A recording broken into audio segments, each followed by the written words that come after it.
100 वर्ष।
जन्म पनि छैन, जसको मृत्यु पनि छैन, उसको चाहिँ कसरी ह्याप्पी बर्थडे हुन्छ होला? त पानी चिसो भयो भने के हुन्छ?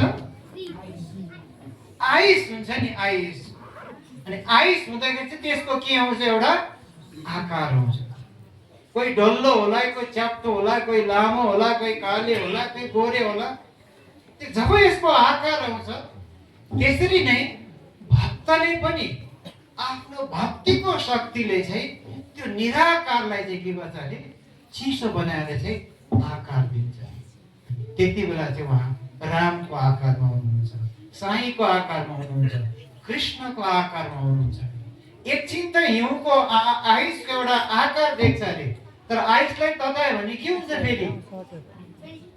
फेरि के हुन्छ? बिल्लेर के हुन्छ?